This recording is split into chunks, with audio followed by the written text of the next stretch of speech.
جب تک نظریں ناپاک ہوتی ہیں ارادوں میں دراڑیں ہوتی ہیں، جب نظریں ناپاک ہوتی ہیں پھر عقیدے متزلزل ہوتے ہیں، جب نظریں ناپاک ہوتی ہیں پھر انسان کوئی بھی مہم سر نہیں کر سکتا، اور جب نظر پاک ہوتی ہے۔ حضرت عبداللہ بن حذافہ جہاد کر رہے تھے، روم کے عیسائیوں نے گرفتار کر لیا، 1000 آدمی نے مل کے پکڑا، گرفتار نہیں ہوتے تھے صحابی، 1000 آدمی نے گھیرا ڈالا، گرفتار کر کے لے گئے، اور جب بادشاہ کے سامنے گئے تو وزیر کہنے لگا بادشاہ بندہ بڑے کام کا ہے، اگر ہمارے قابو آ گیا تو فائدہ دے گا۔ صحابی ہیں حضرت عبداللہ بن حذافہ، حضرت فاروق اعظم کا زمانہ ہے، اگر قابو آ گیا تو فائدہ دے گا۔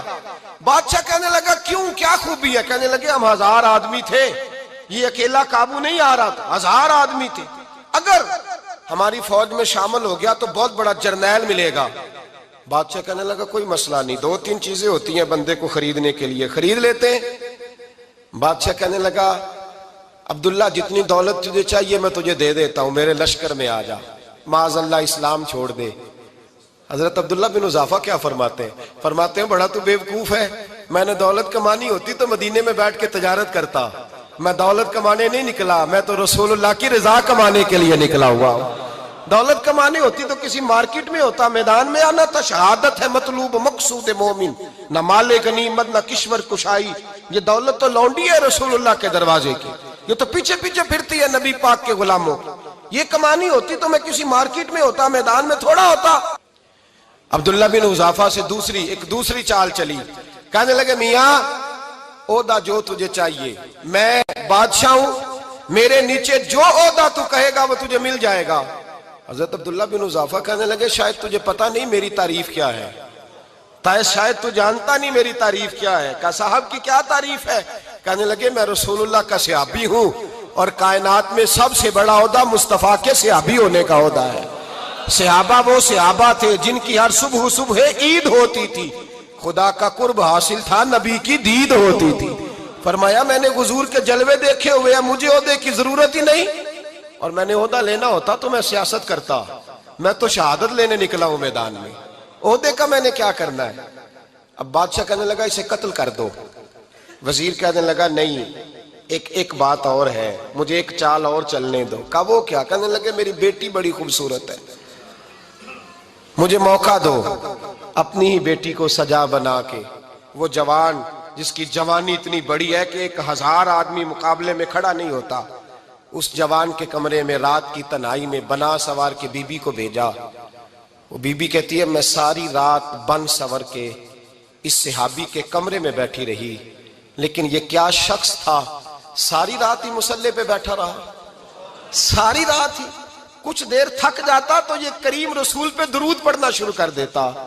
بی بی کہتی ہے سحری ہو گئی تو میں نے چھو کے دیکھا کہ انسان ہے کہ جن ہے، یہ بندہ ہے کہ فرشتہ ہے، چھو کے دیکھا۔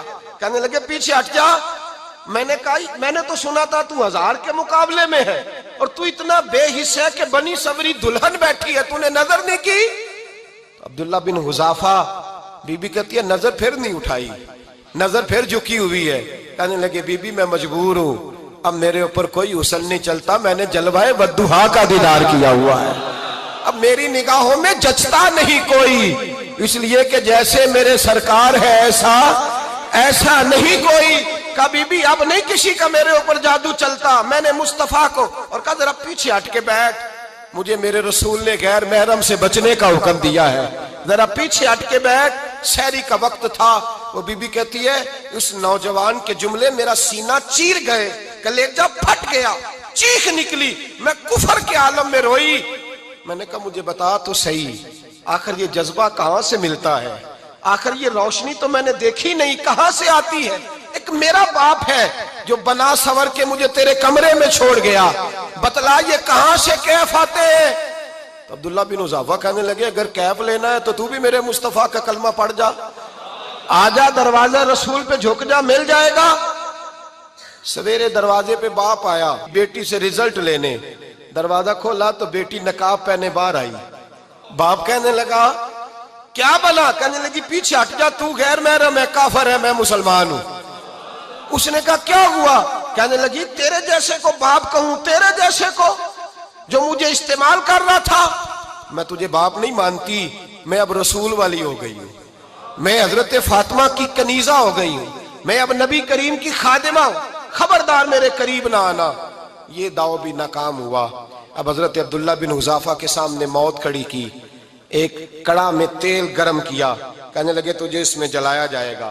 حضرت عبداللہ بن حذافہ رضی اللہ تعالیٰ عنہ جب جلنے کے قریب ہوئے تو رونے لگے۔ روم کا بادشاہ کہنے لگا شاید ڈر گیا ہے، کہنے لگے اب سمجھ آئی ہے، اب تجھے پتا چلا ہے، چلا آ جا۔ حضرت عبداللہ بن حذافہ کہنے لگے تو کافر ہے، تیری کافروں والی سوچ ہے، اس لیے نہیں رویا کہ موت سے ڈر گیا ہوں، میں تو اس لیے رویا ہوں کہ ایک جان ہے، وہ نبی پاک پہ قربان ہو رہی ہے، کاش رب مجھے 1000 جان دیتا، میں ساری مصطفیٰ پہ قربان کر دیتا۔ فاضل بریلوی فرماتے ہیں کروں تیرے نام پہ جاں فدا، نہ بس ایک جاں 2 جہاں فدا، اور میرا 2 جہاں سے بھی نہیں جی بھرا، میں کروں کیا کہ کروڑوں جہاں نہیں۔ اور میاں صاحب فرماتے ہیں وہ کچا رنگ للاری والا جیڑا چڑھدا لیندا رہندا، اے عشق تیرے دا رنگ محمد چڑھ جائے پھر نہیں لیندا، عشق تیرے دا رنگ محمد چڑھ جائے پھر اے نہیں لیندا۔ میرے بھائی وہ روم کا بادشاہ کہنے لگا دنیا میں نے بھی بڑی دیکھی ہے، پر جیسے پاک صاف مصطفیٰ کے غلام دیکھے ایسا میں نے کوئی نہیں دیکھا۔ او بھائیو، نظر پاک ہو، روح پاک ہو، مزاج پاک ہو، پھر انسان بڑے بڑے کام کرتا، پھر وہ مہمات کو سر کرتا، پھر وہ صرف ایک گھر کے لیے نہیں، وہ ملت کے لیے فائدہ مند ہوتا ہے، پھر وہ گھرانوں کو لے کر چلتا ہے، پھر وہ بڑے بڑے معاشرے تشکیل دیتا ہے۔ میرے رسول کریم صلی اللہ علیہ وسلم نے پاک صاف ذہن کے لوگ تیار کیے۔ حضرت مرثد فرماتے ہیں میں ایک عورت پہ عاشق تھا، جب کلمہ پڑھا نبی پاک نے میری پشت پہ ہاتھ پھیرا، میں نے کہا حضور کوئی نصیحت؟ نبی پاک نے فرمایا نظر کو پاک رکھنا۔ آپ فرماتے ہیں عورتیں میرے پیچھے بھاگا کرتی تھیں اور مجھے کہا کرتی تھی اب تو دیکھتا کیوں نہیں؟ تو میں نے کہا پتا مجھے بھی نہیں، مصطفیٰ کی ایک نظر ہوئی ہے رب نے سارے محل کو چہل دور فرما دیے، سارا کچھ ہی بدل گیا۔ ملت کے جوانوں یاد رکھو اس بات کو، یہ پاکیزگی یہ نظر، یہ پاکیزگی یہ مزاج، یہ انسان سے بڑے کام کرا لیتی ہے، اور اگر تیری نظر ناپاک رہتی ہے پھر تو کچھ نہیں کر سکتا، پھر تیری زندگی ایک ایسے قید خانے میں قید ہو گئی ہے جو تجھے 2 قدم بھی نہیں چلنے دے گی۔ سب سے پہلے مزاج کی پاکیزگی، اور دوسرا اصلاح معاشرہ کے لیے اہم درس یہ ہے اپنے آپ کو پاک صاف رکھیں، ذہنی طور پر، نظریاتی طور پر، اور دوسرا درس یہ ہے میرے بھائی ظلم اور زیادتی سے بچیں، پاک صاف رہ کے وقت شروع کریں، اور کسی جگہ بھی کوئی زیادتی کوئی ظلم، میرے نبی کریم صلی اللہ علیہ وسلم کے مزاج کو اگر آپ دیکھیں گے نا، ہمارے معاشرے میں آج سب سے زیادہ زیادتی پتہ کون سی ہوتی ہے؟ لوگ عزتیں پامال کرتے ہیں، بدگمانیاں کرتے ہیں۔ ابو جہل یہ کام کرتا تھا کہ وہ نبی پاک صلی اللہ علیہ وسلم پر، صحابہ پر معاذ اللہ شخصی اعتراضات کرتا تھا، شخصی۔ عزیزو، جب آدمی کا کسی سے اختلاف ہوتا ہے نا، یا کسی کو پسند نہیں کرتا یا کسی کو ریجیکٹ کرنا چاہتا ہے تو شخصی اعتراضات کرتا ہے، نیچے اترتا ہے، کمزور بات کرتا ہے، چھوٹی بات کرتا ہے۔ اور ہمارے زمانے میں تو یہ کام حسد کی وجہ سے ہوتا ہے، بڑے بڑے جماعتیں ٹوٹ جاتی ہیں، ملتوں کا شرازہ بکھر جاتا ہے، لیکن لوگ اپنی اس حرکت سے باز نہیں آتے، ساری زندگی ذاتی اور نجی اعتراضات کرتے رہے۔ ابو جہل کے اندر ہزاروں عیب پائے جاتے تھے، شرابی بھی تھا، بدکار بھی تھا، بے حیا بھی تھا، ظالم بھی تھا۔ میرے نبی پاک صلی اللہ علیہ وسلم نے اسے دین کا پیغام دیا ہے، لیکن تاریخ کی کسی کتاب میں آپ کو یہ نہیں ملے گا کہ حضور نے کبھی اس کی شخصیت پر اعتراض کیا ہو۔ یہ فرمایا ہے کہ بڑا فرعون ہے اس امت کا، لیکن نیچے اتر کر کبھی اس کی ذاتی اور شخصی زندگی پر کوئی زیادتی صحابہ کی طرف سے اور نبی پاک کی طرف سے، بہت بڑی بات سمجھا رہا ہوں اگر آپ کی سمجھ میں آئے تو، ہم ذاتیات پر اترتے ہیں، ذات پر اتر کر زیادتی کرتے ہیں، ذات پر۔ ہمارا اب ظلم نجی سطح سے شروع ہو رہا ہے اور پوری ملت کو لپیٹ میں لے رہا ہے، پوری ملت کو، چھوٹی چھوٹی زیادتی ہیں جو پورے معاشرے کو اپنی لپیٹ میں لیتی ہیں۔ میرے نبی کریم علیہ السلام نے جو دین ہمیں دیا ہے وہ خیر خواہی کا مذہب ہے، وہ بھلا کرنے کا مذہب ہے، وہ کام آنے کا مذہب ہے، وہ ظلم سے بچنے کا مذہب ہے۔ میرے نبی پاک نے فرمایا ظلم سے بچ جانا، قیامت کے اندھیروں میں جو بڑا اندھیرا ہوگا وہ ظلم ہوگا۔ اصلاح معاشرہ کانفرنس کا پہلا سبق میں نے عرض کیا کہ نظر کو، ذہن کو، سوچ کو پاک رکھیں، اور دوسرا زندگی میں کبھی زیادتی نہ کریں۔ کبھی بھی اپنے مخالف پر بھی کبھی شخصی ذاتی اور نجی اعتراضات نہ کریں. یہ انسان کے اندر کا ظلم ہوتا ہے. ہمارے گھروں کے اندر سے ظلم جنم لینے لگا ہے. روز بہو پہ تیل چھڑکا جاتا ہے, روز کسی نہ کسی شہر سے, اپنے ہی گھر سے, اپنے ہی چراغ کو بند کرنے کی خبر نکلتی ہے. سڑکوں پہ, چوکوں پہ, چوراہوں میں غریب مسلے جاتے ہیں. جس کے ہاتھ جہاں تک پہنچتے ہیں وہ وہاں تک معاذ اللہ زیادتی کر گزرتا ہے. اگر قوم ظلم سے بچنے لگے, زیادتی سے بچنے لگے, تکلیف دینے سے بچنے لگے تو معاشرہ سنور جائے گا. میرے رسول کریم علیہ السلام نے اپنے غلاموں سے پوچھا تھا, بتاؤ مفلس کون ہوتا ہے؟ کون ہے جس کے پاس کچھ نہیں ہوتا؟ صحابہ نے کہا یا رسول اللہ جس کے پاس پیسے نہ ہو. بخاری مسلم متفق علیہ حدیث ہے. نبی کریم نے فرمایا نا بھائی, مفلس تو وہ ہوگا جو قیامت کے دن احد پہاڑ کے برابر نیکیاں لے کے آئے گا. یا رسول اللہ اتنی نیکیاں پھر بھی مفلس ہے, پھر بھی غریب ہے؟ تو نبی پاک نے فرمایا نیکیاں پہاڑ کے برابر ہیں پر اس نے چگلیاں بڑی کی ہیں, غیبتیں بڑی کی ہیں, مذاق بڑے اڑائے, اس نے لوگوں پر پھبتیاں بڑی کسی ہیں, تان و تشنی بڑے کیے, ظلم بڑے کیے, گالی بڑی دی, لوگوں کے بارے میں بری باتیں کی. اب رب کریم نے وہ ساری نیکیاں ان لوگوں میں بانٹ دی. مفلس ہو گیا, غریب ہو گیا. زیادتی نہیں کریں, ظلم نہ کریں. اپنی نجی زندگی سے لے کر, گھر کے اندر سے لے کر اجتماعی زندگی تک زیادتی سے بچیں. میرے نبی کریم علیہ السلام نے اپنے غلاموں کو یہ درس دیا ہے, دیکھنا کبھی زیادتی نہ ہونے پائے, دیکھنا کہیں ظلم نہ ہونے پائے, دیکھنا کسی شخص کو تمہارے قول فعل سے, تمہارے مزاج سے تکلیف نہ پہنچے. میرے بھائیوں, حضرت وہب ابن منبہ علیہ رحمہ فرماتے ہیں کہ بنی اسرائیل کے اندر ایک بادشاہ محل بنانے جا رہا تھا. محل آج بھی جس آدمی کی سوسائٹی کے اندر 2-4 قلعے, 2-4 ایکڑ کسی غریب کے آ جائیں, وہ یا تو اسے دھمکاتا ہے یا بلیک میل کرتا ہے, کچھ نہ ہو سکے تو پھر قتل ہی کرا دیتا ہے معاذ اللہ. اور یہ خبریں عام ہمیں سننے, پڑھنے اور دیکھنے کو ملتی ہیں. بادشاہ محل بنانے جا رہا تھا. ایک غریب بی بی رہتی تھی, اس کی جھونپڑی بادشاہ کے محل کے نقشے میں آتی تھی. بادشاہ نے کہا بی بی منہ مانگی قیمت لے لو, خالی کر دو یہ مکان. بزرگوں کو اپنے جھونپڑیوں سے بڑی دلچسپی ہوتی ہے. بچے سوسائٹیوں میں چلے جاتے ہیں, ابا جی کہتے ہیں مجھے گاؤں میں رہنے دو, میرا یہی دل لگتا ہے, مجھے اس گھر سے دلچسپی ہو گئی. اماں کہنے لگی بادشاہ میں یہاں بیاہ کے آئی تھی, خامد انتقال کر گیا, اولاد اللہ نے دی نہیں, میں پکا ہوا پھالوں, گر جاؤں گی تو تیرا ہی ہے, لیکن مجھے اس آشیانے میں رہنے دے. یہ گھونسلہ میں نے تنکا کر کے بنایا ہے, مجھے رہنے دے, نہ مجھے نکال. کہنے لگا میرا نقشہ خراب ہوتا ہے. بی بی سارا دن مکان میں بیٹھی رہتی کہ میری جھونپڑی ٹوٹ نہ جائے, ظالم کی نظر میں آ گئی ہے کہیں میرا یہ آرزوؤں کا محل چکنا چور نہ ہو جائے. سارا دن ڈیوٹی کرتی. بادشاہ نے بھی 2-4 سپاہی کھڑے کر دیے, جب گھر سے نکلے تو بلڈوز کر دینا, مکان کو گرا دینا. وہ خاتون کتنی دن بندہ بیٹھ سکتا ہے. ایک دن سر شام گھر سے نکلی, 2-1 گھنٹے کے بعد واپس آئی تو مکان گر گیا تھا, دیوار بن گئی تھی. حضرت وہب ابن منبہ فرماتے ہیں بس اس نے دعا کی تو رب کریم نے وہ شہر سارا تباہ کر دیا. اس بی بی نے 2 جملے کہے تو الٹ پلٹ دیا وہ سارا شہر. میرے نبی کریم علیہ السلام نے فرمایا جب مظلوم کے ہاتھ دعا کے لیے اٹھتے ہیں تو عرش کا مالک آسمان سے کہتا ہے کھول دے سارے دروازے, اس کے بیچ کوئی پردہ نہیں رہنا چاہیے, آنے دے. مظلوم ہے, اس پر ظلم ہوا ہے. لوگ کہتے ہیں میں بے چین رہتا ہوں صاحب, مولانا صاحب, پیر صاحب, وہ گھر کے ایک کونے سے چیخنے کی آواز آتی ہے, کوئی دم مل جائے, کوئی تعویذ ہو جائے, کچھ ایسا ہو جائے کہ بچت ہو جائے, کوئی ایسی پھونک لگ جائے کہ آرام آ جائے.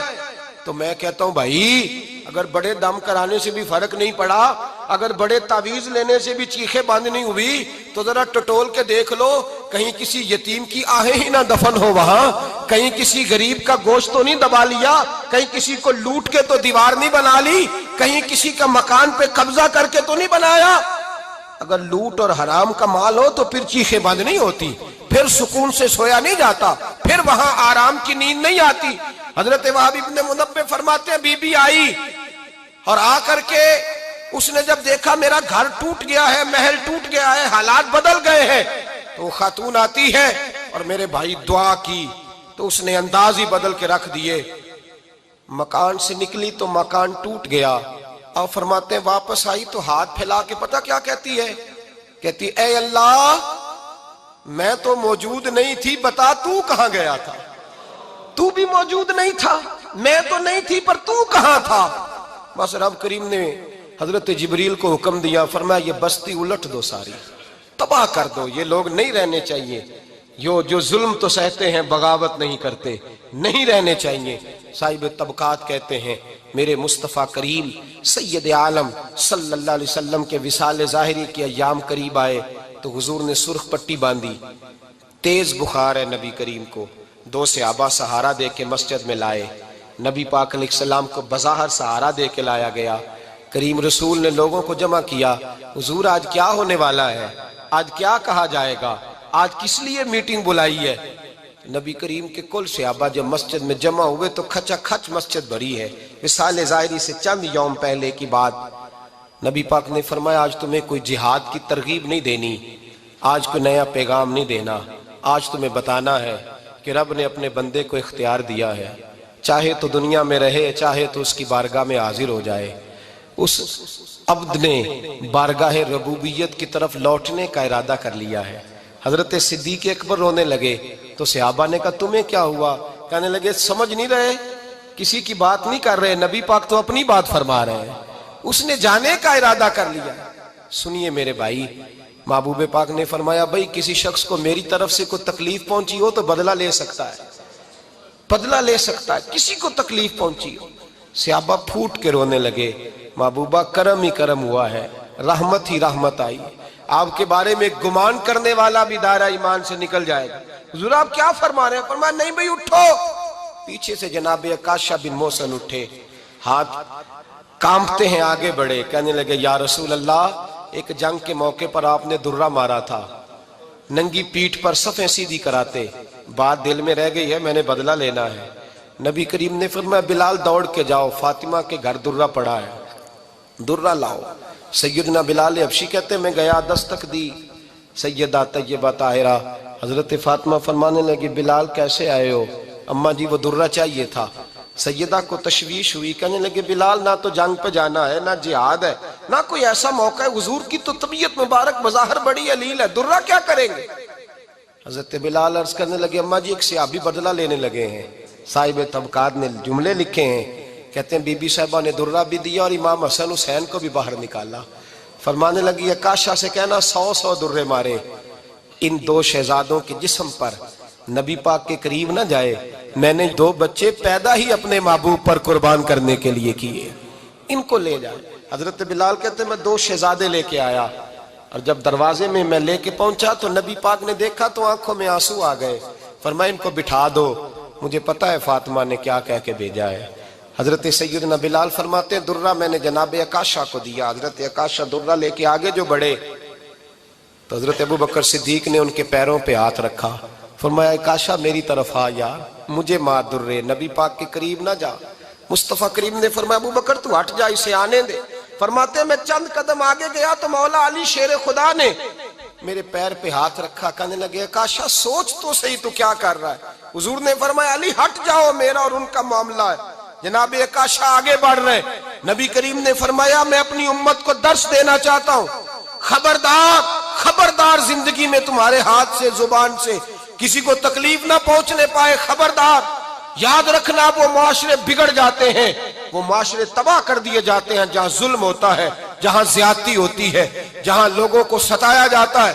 محبوب کریم کے قریب آئے حضرت عکاشہ کا، حضور میری پیٹھ ننگی تھی، آپ بھی ذرا کپڑا ہٹائیے۔ نبی کریم نے پیٹھ سے کپڑا ہٹایا، جناب عکاشہ نے درہ جو اٹھایا تو صحابہ کی چیخیں نکلی، حضرت عکاشہ نے درہ دور پھینکا، حضور کے بطن اطہر سے لپٹ گئے، چومنے لگے، کہنے لگے حضور وہ تو صفیں سیدھی کراتے لگ گیا تھا، آپ نے کہاں مارا تھا؟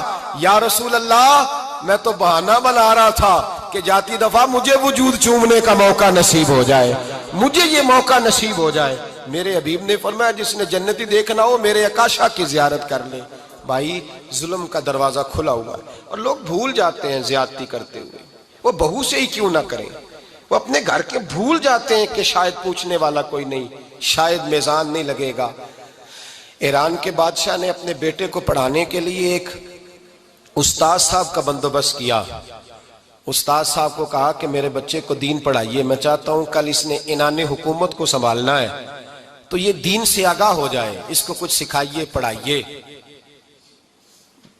بہت نیک بزرگ بڑے درویش عالم پڑھانے لگے، اسباق مکمل ہو گئے، دین کے اسباق قرآن مجید پڑھایا، احادیث طیبہ کا درس دیا، اصول فقہ سے روشناس کرایا۔ جب بچے نے مکمل تعلیم حاصل کر لی اور آمین ہو گئی، دستار ہو گئی، فارغ ہو گئے، تو پھر ایک دن استاد صاحب نے کہا بیٹے کل تم نے ضرور آنا ہے، کچھ بات کرنی ہے۔ شہزادہ گیا ملنے استاد صاحب سے، استاد صاحب نے کنڈی لگا لی، ہاتھ میں درہ پکڑ لیا، مار مار کے پورے وجود کو زخمی کر دیا، کوئی غلطی نہیں، کوئی بات نہیں، مارا۔ اب بچہ آیا آ کے بادشاہ سلامت سے کہا کہ ابا جی سمجھ نہیں آئی، بڑا مارا ہے استاد۔ تو سیانے تھے نا بادشاہ، یہاں تو قاری صاحب روز کٹہرے میں کھڑے ہوتے ہیں، مولوی صاحب آپ نے میرے بچے کو کیوں مارا ہے؟ آپ 8,000 کے مولوی ہیں، میرا کئی کروڑ کا بچہ ہے، سویرے بدل لیں گے، خبردار آپ نے بچے کو ہاتھ لگایا، اپنی حیثیت میں رہے معاذ اللہ۔ جو قومیں استادوں کو کٹہروں میں کھڑا کرتی ہیں وہ ترقی نہیں کر پاتی، جو استادوں کو کٹہروں میں روز کھڑا کرتے ہیں۔ کہا ابا جی بڑا مارا ہے، تو والد بڑے سمجھدار تھے، کہنے لگے بیٹا استاد باپ ہوتا ہے، وہ زیادتی نہیں کرتا، کوئی بات ہوگی میں تیرے استاد کو کٹہرے میں نہیں بلاؤں گا۔ اماں سے بات کی، اماں کہنے لگی بیٹا میں تیرے باپ سے کیسے بات کروں، ڈر آتا۔ وقت گزر گیا، 22 سال بیت گئے، 22 سال گزر گئے، بادشاہ کا انتقال ہوا، شہزادہ تخت پہ بیٹھا، پہلا حکم یہ دیا کہ میرے استاد کو بلاؤ، پہلا حکم۔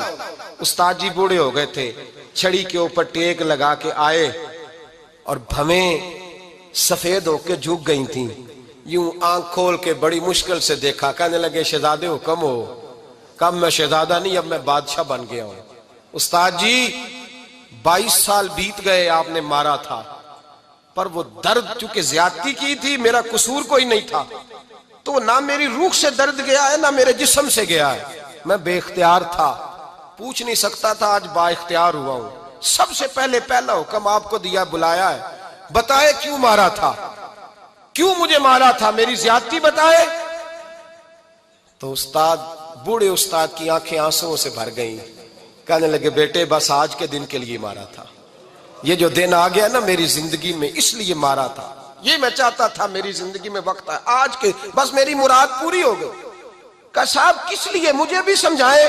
آپ فرمانے لگے کتنی دیر ہو گئی تجھے مار کھائے ہوئے، کتنا زمانہ بیت گیا؟ کہنے لگا 22 سال۔ فرمایا زخم بھولے تو نہیں، درد ختم تو نہیں ہوئی، تمہیں بات ایک منٹ کے لیے بھی تمہارے حافظے سے محو تو نہیں ہوئی؟ کہا استاد جی روز رات کو یاد آتی، روز خیال آتا تھا۔ استاد کہنے لگے بھائی تو بے اختیار تھا، پوچھ نہیں سکا، 22 سال تجھے یاد رہا، مجھے پتا تھا تو ایک دن حکمران بنے گا، میں نے تجھے اس لیے مارا تھا کہ بیٹے یاد رکھنا، کسی پہ ظلم نہ کرنا، اگر تجھے 22 سال تک یاد رہا ہے تو جس پر تو ظلم کرے گا اسے بھی قیامت تک یاد رہے گا، اور یہ یاد رکھنا تو آج با اختیار ہوا تو تو نے مجھے بلا لیا ہے، قیامت کے دن غریب با اختیار ہو جائیں گے، مظلوم با اختیار ہو جائیں گے، وہ با اختیار ہوں گے، للہ الواحد القہار، رب کریم کی بارگاہ کے اندر ان کا اختیار ہوگا، اکیلے اللہ کی حکمرانی ہوگی، پھر وہ بلائیں گے۔ بڑے بڑے کج کلا دنیا میں جن کی پگڑیاں اونچی تھیں وہ سر جھکائے کھڑے ہوں گے، دنیا میں جو ڈکٹیٹر بنتے تھے ان کی پشتیں لال ہوں گی، ان کو غدار لکھا جائے گا، قیامت تک نہیں بھولے گا۔ ظلم کرنا تو سوچ سمجھ کے کرنا، اتنا کرنا جتنا تم سہ سکتے ہو، اتنی زیادتی کرنا جتنی قیامت میں تم برداشت کر سکتے ہو۔ میرے نبی کریم صلی اللہ علیہ وسلم نے فرمایا ظلم سے بچو، یہ قیامت کے اندھیروں میں سے ایک اندھیرا ہوگا۔ زندگی میں زیادتی نہ کریں، اگر تھوڑی دیر کے لیے کوئی چیز برداشت کر جائیں گے تو وہ فائدہ دے جائے گی، کچھ دیر کے لیے اگر سہ جائیں گے تو نفع مل جائے گا، سہنے کی کوشش کریں لیکن زیادتی نہ کریں، نظر کو، سوچ کو، ذہن کو پاک رکھیں، اور میرے بھائی زندگی پوری ظلم سے بچیں، زیادتی سے بچیں۔ امیر المومنین حضرت جناب سیدنا عمر فاروق رضی اللہ تعالیٰ عنہ رات گھر میں تھے تو رونے لگے، بڑی دیر تک روتے رہے۔ والدہ اٹھی تو صاحبزادے سے کہنے لگی پتہ کرو تمہارے باپ کو کیا مسئلہ ہے۔ شہزادے آئے، کہنے لگے امیر المومنین والد گرامی کیا ہوا؟ تو حضرت عمر فاروق کہنے لگے بیٹا اپنی اماں کو بلاؤ۔ والدہ آ گئیں، کیا بات ہے، کچھ طبیعت خراب ہے تو حکیم کا بندوبست کیا جائے۔ تو حضرت عمر کہنے لگے کچھ بھی نہیں، آج مسجد سے نکلا ہوں تو نبی پاک کے صحابہ میری تعریفیں کر رہے تھے۔ یہ حضرت فاروق اعظم کے وصال کے قریب کے دن ہے، تعریفیں تو حضرت یہ رونے کی بات ہے کہ خوش ہونے کی؟ آپ فرمانے لگے نہیں، سوچتا ہوں باہر تو میں اچھا رہا ہوں، پتہ نہیں گھر میں ہی کوئی زیادتی نہ ہو گئی ہو، پتہ نہیں تمہارے ساتھ بھی میرے معاملات ٹھیک تھے کہ نہیں، صحابہ تو تعریف کرتے ہیں، رو رہا ہوں۔